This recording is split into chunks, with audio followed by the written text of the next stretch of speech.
Thank you. It's great to be here this morning. I have to tell you, I had no idea we were in for dad jokes. We've been giggling in the background all day long, and I feel like I totally missed my mark by not planning one for you guys. But I'm Sara Faatz. I lead the Digital Experience Technology Community Relations team at Progress.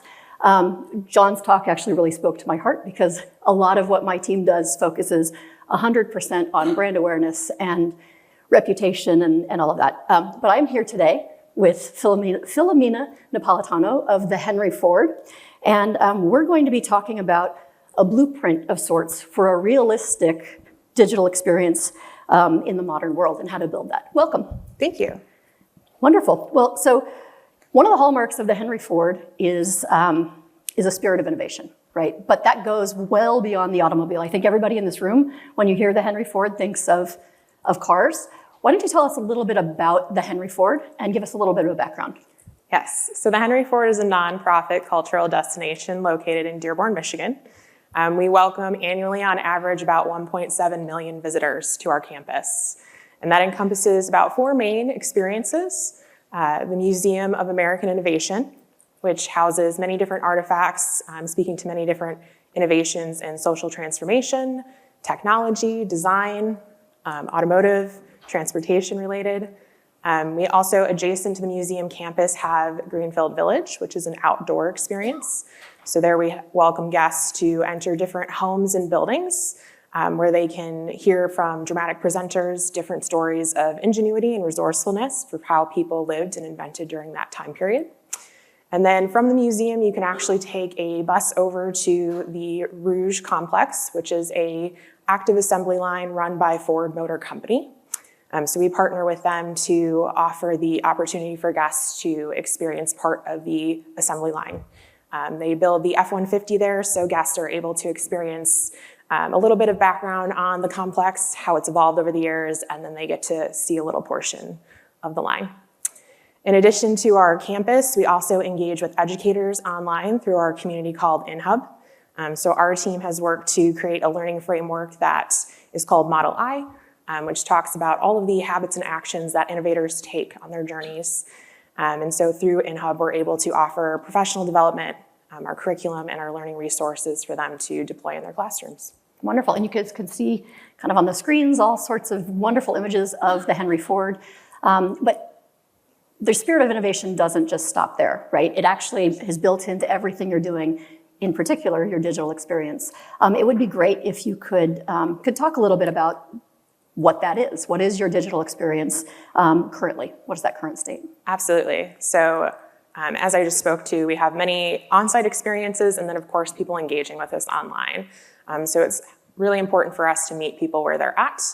So we have our web properties, which I spoke to. So thf.org is kind of our main website that we have that has all of our visit planning information as well as our digital collections. So we have over 26 million artifacts in our collection. Over 100,000 of them are digitized to date. It's an ongoing effort for us. And then our curators and our team work to develop additional content around those artifacts and stories so that people can engage with us online if they aren't able to make it in person. We're always looking to make those connections though in person as well. So we do have a mobile app experience where people can make those connections on site, do tours, and experience a little AR, VR while they're visiting us. Wonderful. And we've heard a little bit about this today, but when you think about modernization, I think we like to talk about it from a marketing perspective as this nirvana, right? Oh, we have these modern digital experiences. The ugly truth is that modernization is messy, right? Most people don't have the luxury of starting a new digital experience project, right? I mean, that would be lovely if they did, but it usually is modernizing, right? And it could have been you started with a website that was potentially just brochureware, and then I have to have a mobile app, and I have wearables, or I need to interact with AR, VR. How do it's not like you get to stop and just start from scratch. Enjoy it, yes. And you, I think probably the experience that you'll share in just a minute is something that everybody in this room can relate to. You were on a digital experience modernization project in 2019, early 2020. Yes. And you had to pivot very quickly. Maybe share a little bit about that. Yeah, I'll actually take a step back to 2018. So that was when I came on board to the Henry Ford. Their website at that point was about 2-3 years old. We were using Sitefinity Progress, but the former developers had built the site with really the idea to keep things very structured and very focused on ease and feasibility of maintaining the content, which in theory is great, but as your organization grows and changes, can leave you very limited in how you adapt your web property.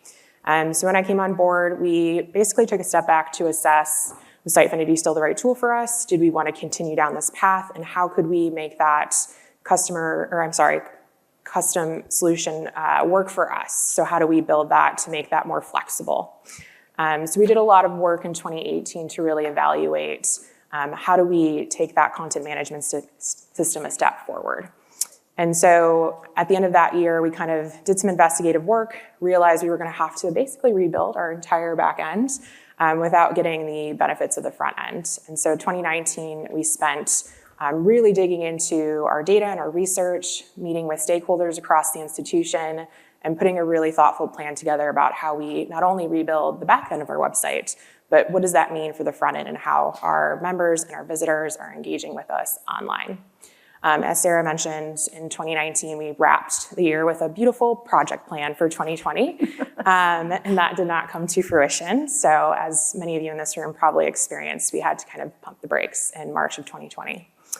The unique experience for us, though, is because we are a nonprofit, we do have the opportunity to at times use contributed revenue, gifts, fundraising to move forward with some of our initiatives. And so if we were to take our original project plan that we had, it's kind of in three main areas. So visit planning and how people will visit us and experience on-site purchase tickets, our collection, so again, our content and how they're engaging with us online, and then our education portion, so in-hub.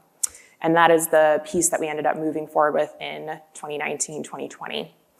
The exciting part there was we kind of got to run the test of how we had planned to build the back end. So by taking that piece of the plan forward, with our very kind of modular design, we were able to build it out, launch it in 2021 for our educators, and then over the last couple of years, really put it to the test to see if that was still the plan we wanted to move forward with for the rest of the site.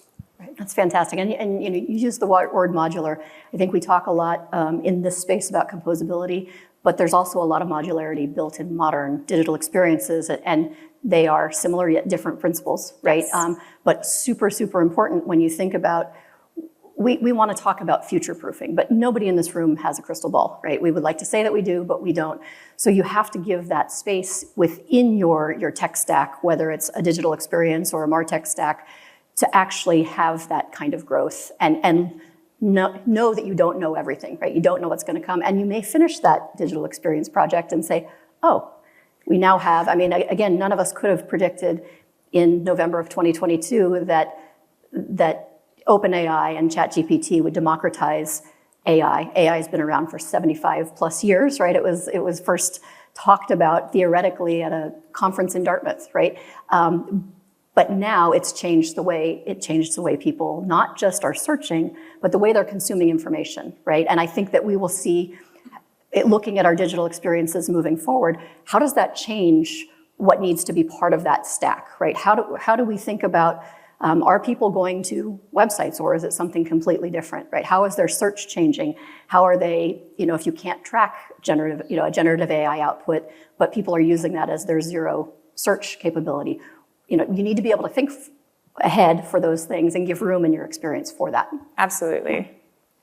Let's talk about you've talked a little bit about where you are. Let's just share a little bit, if you can, about your digital experience vision for the future. What does that look like for you?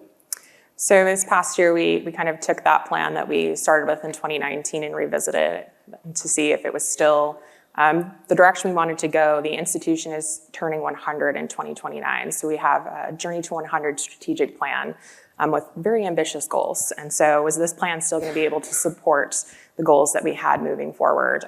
So we did kind of another workshop in the fall of last year and basically reinvigorated it to look again at where are we with in-hub, the other sections of the site, how can we now bring that in? So I'm very happy to say that we're actually launching that project in the next week or so, which is really exciting. It's been a long time coming.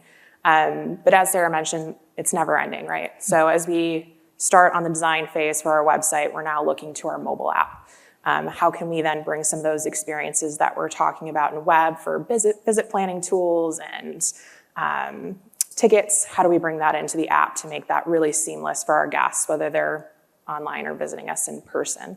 So a lot of the work that we've done for the app this year, migrating it to Sitefinity, so our web and mobile app experience are in one environment, is really setting the stage for being able to make those changes down the road. Do I know what all of those are at this point in time? No, but I know having them in one environment is gonna help us do that. Right, and that's great. I mean, and again, when you think about things to the point of, do we know what's next?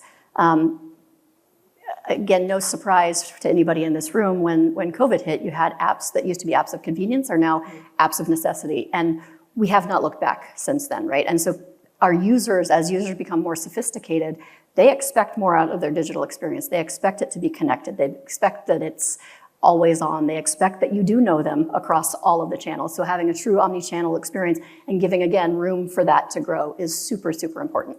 Yes. Yeah.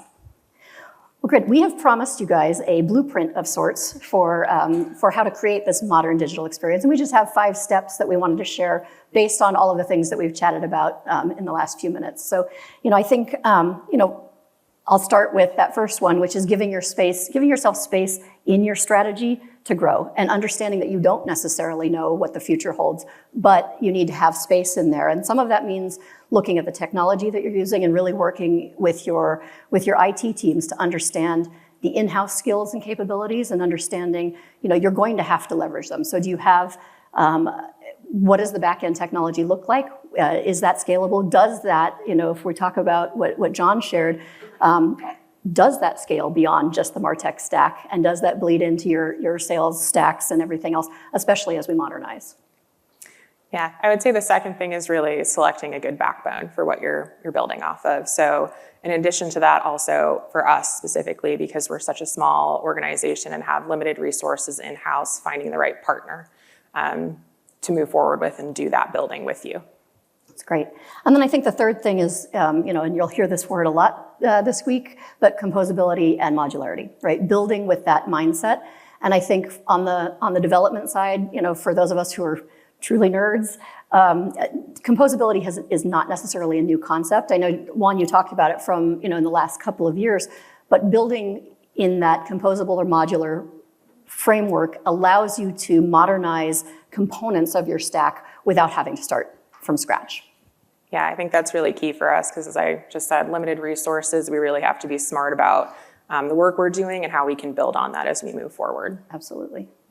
I think also just being intentional about the technology you're choosing. You mentioned AI earlier, and that's something that the museum is definitely evaluating as far as what consumer demand is going to be moving forward in the future, but also what does that mean for us as a primary source for information?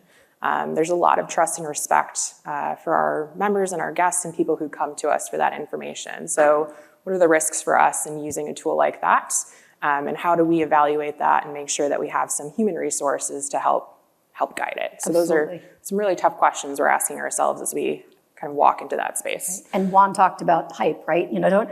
Don't just hop on every hype train that comes along. Be intentional about what you're selecting. I think the last thing that I'll share is don't be afraid to change, right? I think that it's really hard when you've invested time, money, energy, effort into something, but be open to saying this is no longer working. This isn't working, whether it's from a technology perspective or just that users' behavior has changed. And again, I think we are at a really interesting point from a technology perspective, because generative AI has become so popular that I do think that it's not just generative AI, right? We are seeing advances in AI across the board. And so I think you're going to see that there might be things that are completely outdated, right? So you need to be able to have that hard look. And that's an uncomfortable conversation sometimes to have, especially when budgets are tight. But be comfortable saying that we need to make this change. Yeah, I would just add to that. I mentioned earlier, we have a learning framework that we teach to educators to teach in their classroom, but we very much try to practice what we preach. And so one of those key tenets is to learn from failure. So we know as an organization that we have to continually look back to optimize, redesign, in order to move forward to meet those customer demands and also have the best experience for our guests and our members. Great. Well, thank you so much. It's always a pleasure talking to you. Thank you guys all for being here today, not just for our session, but for the whole event. We've been working with Juan. I met Juan back in November in person and in California, believe it or not. And it's been a great ride to be part of this. I think that there's, I love the opportunity to talk and meet with everybody. So thank you very much. Thank you.